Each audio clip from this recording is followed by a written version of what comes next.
Hi, my name is Rupal and I practice clinical hypnotherapy and psychotherapy at Healthy Minds Hypnotherapy in Market Harborough.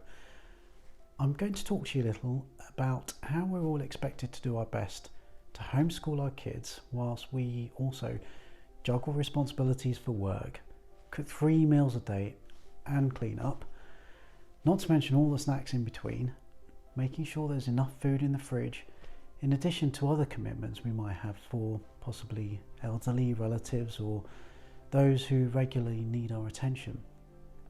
So although every school in the country has adapted and doing its best to support parents, we've been thrown into a situation totally ill-equipped physically and emotionally to deal with things like PE with Joe Wicks every morning and the impending tantrums that might follow after a session of maths and English tasks that have taken twice as long as they should have.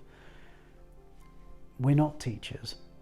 We're not trained or used to dealing with the situation in any way. So all we can do is play a bad hand well and hope that with some tools and guidance from people more experienced, we can use this time to create some happy memories, build stronger bonds with our children, and hopefully help our kids flourish in the new world that we're currently living in. So the tips here have been put together to offer ideas to parents who are currently homeschooling and not having the best of time.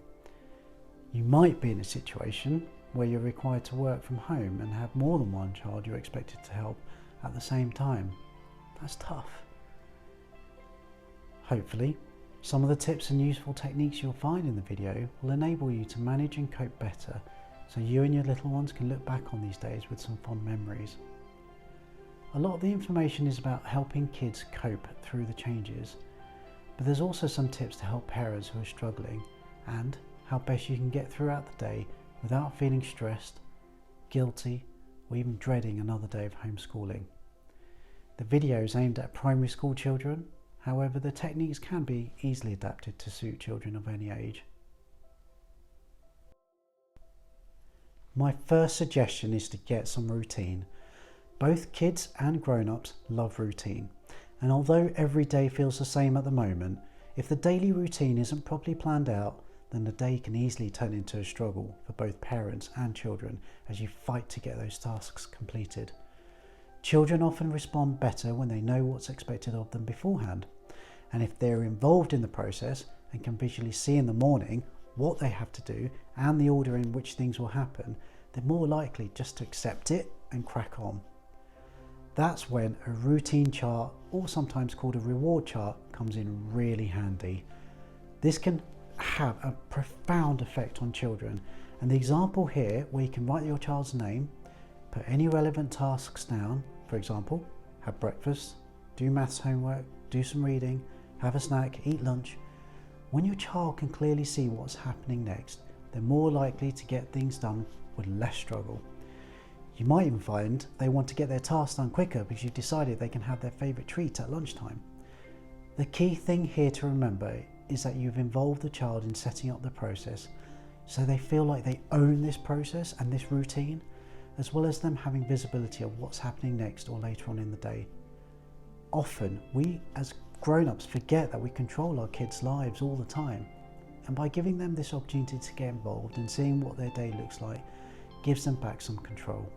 It also paves the way and conditions them for being more organised as they get older. There's lots of different charts available if you do a quick search on Amazon, most of them for less than £5 and usually include everything you need to get started. Perhaps you can choose one together with your child so they're excited about doing this with you. Or better still, if you have the time, create one together. But I get it, if you have the time, you probably wouldn't be watching this video in the first place. It's important to add that the routine chart should be organic. I mean, we don't always want to do things from time to time ourselves, which is why we're in this situation in the first place, right? So don't be afraid to change things a little throughout the day to suit your needs. I wouldn't make it too obvious to your child if you do change things, and don't do it too frequently, otherwise kids will pick up on the fact that things can be altered on the chart and they'll be more inclined to have a meltdown if they don't want to do something. But equally, The chart can take a few days to get used to and tweak to make it work effectively for the whole family. You could leave a 30-minute gap in a certain part of each day where you and your child can choose from a pre-agreed activity list, something you can both do together. For example, cook dinner, go for a run, play with a football, colouring in. You can agree on a list beforehand. Be mindful though to create a work, rest and play routine for both you and the child so each day is balanced and easily achievable. Remember, it's more important that you and your child are doing this as a team and you're doing the best you can, given you might also be required to do your own work at the same time. No one's expecting you to be bulletproof, to be a parent, a husband, wife, or even a colleague all at the same time, but a properly planned out day can help you be the best version of yourself during these testing times.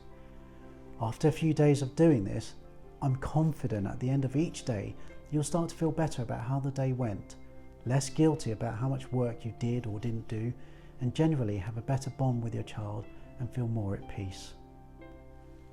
My second recommendation is related to feelings and emotions.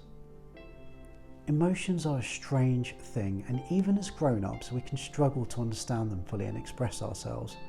For children, this is even harder to cope with by default, as they haven't really developed the necessary coping strategies and often can't communicate with an adult how they're feeling. This is clear when a child is crying hysterically, when their ice cream has fallen on the floor, and when they've stayed up too late and they're too tired to settle down. Sometimes they know why they're excited or upset, and sometimes they don't. Sometimes, but not always, they can tell you why they're upset, and sometimes the emotions are so strong it physically prevents them from speaking. Their voice might even become high-pitched when they try to talk, and it becomes increasingly difficult to help them as their frustration, and often the frustration of the parents as well of not getting a reasonable explanation, makes it even harder to make the situation any better.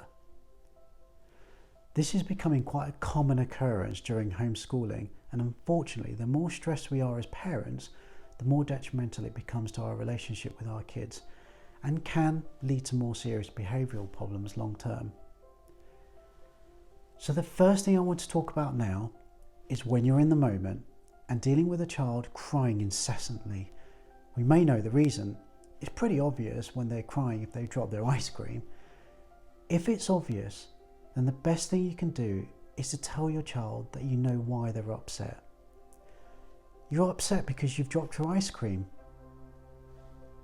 Just by saying this to them and reassuring them that you know why they're upset can really help them settle down quickly.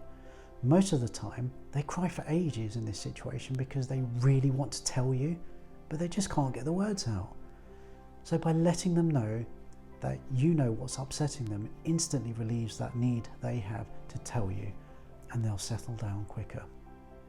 Now, sometimes it's not so obvious to parents what the problem is, and in these situations the only way we can attempt to calm the child down is by breathing. Get down to your child's eye level and ask them to breathe with you, breathing in through the nose deeply and out through the mouth slowly. It may take a few tantrums and moments to get this right, and practicing this technique with your child outside of any tantrums is a good idea so they know what you're looking for when you're doing it for real. You could call them dragon breaths to make it more fun. Breathing deeply alters the state of the mind. It slows down the heart rate and it indicates to your brain that you need to relax. This is why so many mindfulness apps start by getting you to focus on your breathing. Once your child gets used to doing this, then hopefully they'll calm down enough, and when they do, thank them for calming down, to be able to talk to you properly so you can understand and help with the problem. Of course, as children get a little bit older, they can start to worry and get anxious about things, so it's not as straightforward as a tantrum, which is quite obvious. Stress and anxiety in children can go unnoticed for several days, weeks, or even months. Now, you may have always told your kids to talk to you about anything that's bothering them, but they might not say anything to you and just carry on with their day, unbeknown to you that something is affecting them. It could be they are consciously not telling you, It could be they're just not aware or used to that feeling of anxiety, so they're trying to work out what's actually going on. So my next tip is to introduce you to the idea of a feelings chart, which is really, really powerful. There are different versions of this you can buy, so you can pick one up that resonates with you. Here's an example of one. Get your child used to visually representing how they feel. Perhaps it's something you do every morning or at bedtime. At first, go through each picture with them so they know which each of them means. A magnetic board, similar to the reward chart, is good because you can quickly put a magnet on the mood you're feeling at that moment in time. Once your child understands how it works and how and when they use it, they can express their feelings in this format without actually having to say anything. It's a prompt for you to then ask them about why they're feeling angry or scared or whatever they've indicated on the board. You can use it yourself to show them at first how it works, and they can associate your actual mood with what you've said on the board. There are other versions out there that use colours to represent moods, like yellow for happy or red for angry. Pick the ones that work for you and your child. Kids generally respond well to this, and it gives them a chance to communicate with their grown-ups without the stress of having to verbalise anything. It doesn't mean you'll know what the problem is, but as a parent, at least you'll be aware that something's up with your child, and you can look for other signs or help them understand how to express themselves on something that's concerning them. A good habit to get into is regular one-to-one time with your child, and go for a walk to give them a window to talk to you. Let them know that when you go for these walks, it's okay to talk about anything that makes them happy or sad. They know they won't have a sibling interrupting them or taking your attention away. It's their time to talk to you on all things good, bad and ugly. Keep the conversation light and generic, as they may not say anything. The key thing here is that they know when you go for these routine 10 to 15 minute walks, it's their window of opportunity to speak freely with you. When they know you're going for these walks, they'll start using it to open up and talk about anything that's bothering them. I know a lot of the tips here and out there generally are for children, but I have spoken to a lot of parents that are really struggling. Despite all the help you may or may not be getting, and even if your employers are showing flexibility, life is especially hard at the moment. We don't know when things are going to get back to normal. The best advice I can give you, if you're to do one thing only, is to get yourself organised for each day. Block out time in your diary. Actually have a diary on your phone or use the old-fashioned kind, and plan your day almost by the minute. As laborious as this sounds, if you know where you have to be at what time, it'll help you manage your time and your stress levels enormously. You can be a parent, a colleague, a cook or a cleaner when you plan to, not when you're forced to do it. Again, it takes a bit of tweaking as you find your way, but once you've blocked out time for all of the responsibilities, including relaxation time for yourself, broadly speaking, you'll feel much better about the day, and albeit exhausting, it'll be a productive and rewarding day. The reality is, your job right now as a homeschooling parent is less about academics and more about creating safety, belonging and acceptance. I know it's been a huge struggle for everyone since the pandemic began, and it's harder for some than others. I'm really hoping that some of the tips and techniques I've provided on here are helpful to some of those that really need it, bringing some balance at home, giving the best to our kids with the limited resources we have, and ensuring the well-being of not only our little ones but also us as parents who try to be all things to all people. I hope you found some of the advice here helpful.